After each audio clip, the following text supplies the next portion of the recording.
Hi welcome to our YouTube channel Vishnu Eshwar vlogs. ఇది అయితే Saturday రోజు మినీ వ్లాగ్ అండి. పొద్దున్నే స్నానం చేసి మా ఇంటి ముందు పూల చెట్లు చాలా ఉంటాయండి. ఇక స్నానం చేసి వెళ్ళైతే అక్కడ ఉన్న పూల చెట్లకున్న ఫ్లవర్స్ అయితే నాకు ఎన్ని కావాలో అన్ని కట్ చేసుకొని తెచ్చేసాను. ఇప్పుడు నేను చూపించిన వైట్ ఫ్లవర్ ఏంటిది, దాని నేమ్ ఏంటిదో నాతో ఖచ్చితంగా కామెంట్ బాక్స్లో షేర్ చేసుకోండి. దాని పేరు తెలియదు, రోజు చూస్తున్నా. ఇక చూశారు కదా, పూజ అయితే చేసేసాను. హారతి మీరు కూడా తీసుకోండి. మీలో ఎంతమంది సాటర్డే రోజు కంపల్సరీ పూజ చేస్తారో అది కూడా చెప్పండి. ఇక పూజ అయితే చేసేసి మార్నింగ్ బ్రేక్ఫాస్ట్ అయితే దోశ చేశానండి. మా ఇంట్లో ఎక్కువ శాతం దోశ, ఇడ్లీ అలా తినడానికే ట్రై చేస్తున్నారు. సండే అలా వస్తే హాలిడే రోజు డేస్ మాత్రం పూరి, వడ అట్లా ఆయిల్ ఫుడ్. ఎందుకంటే మనం పిల్లలకైనా వైఫ్ ఆఫీస్కి వెళ్ళే హస్బెండ్స్కి అయినా కొంచెం సాఫ్ట్ ఫుడ్ ఇస్తే ఏంటంటే వాళ్ళకి తేలికగా డైజెషన్ కావడానికి అలా బాగుంటుంది. సండే రోజు మాత్రం ఆయిల్ కొంచెం హెవీగా తింటాము. ఈరోజు లంచ్ అయితే మధ్యాహ్నం బగారన్నం వేసాను, ఆలుగడ్డ టమాటా అండి 2.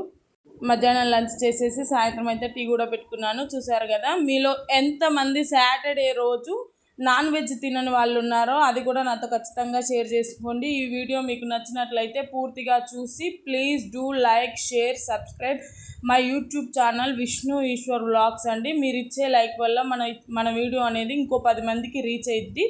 వీడియో చూసి లైక్ చేసి షేర్ చేసిన వాళ్ళందరికీ నా కృతజ్ఞతలు. చపాతీ అయితే చేస్తున్నాను, చూస్తున్నారు కదా. మా కాలనీలో అయితే అండి సాటర్డే రోజు మా మమ్మీ వాళ్ళ దగ్గర మా కాలనీ మొత్తం కూడా ఆ రోజు నాన్ వెజ్ తినదండి. మరి మీ ఇంటి దగ్గర ఎవరైనా ఇలాగే ఆ కాలనీ మొత్తం తినకుండా ఉంటారా? అది కూడా నాతో ఖచ్చితంగా షేర్ చేసుకోండి. మధ్యాహ్నం ఆలు టమాటో కర్రీ చేశానని చెప్పాను కదా, ఇక దానికి కాంబినేషన్ చపాతీ. నేను డైలీ కూడా చపాతీ తింటాను. ఈరోజు మా హస్బెండ్ వాళ్ళు కూడా చపాతీ చేయని అంటే ఫ్యామిలీ మెంబర్స్ అందరి కోసం అయితే చపాతీ చేసేసాను. సాటర్డే రోజు ఒక్క పూట అన్నం తిని నైట్ డిన్నర్ చేసే వాళ్ళు ఎవరున్నారో అది కూడా నాతో చెప్పండి ఖచ్చితంగా. చపాతీ చూసారా ఎంత బాగా పొంగిందో.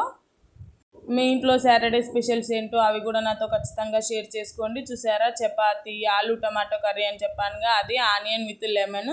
టేస్ట్ బాగుంటుంది. లెమన్ మనం ఆనియన్ మీద వేసుకొని మంచిగా చపాతీతో తింటే. బగారా రైస్ ఇంకా ఆలు టమాటో కర్రీ రెసిపీ గురించి కావాలంటే నన్ను కామెంట్ బాక్స్లో అడగండి. ఆ 2 రెసిపీ డీటెయిల్స్ కూడా నేను మీతో షేర్ చేసుకుంటాను చేసి. ఇవాళ చూసారా, చపాతీ, ఆలు టమాటో. అసలు ఆలు టమాటో కర్రీ అయితే సూపర్ వచ్చిందండి. ఓకే ఫ్రెండ్స్, బాయ్ మరి.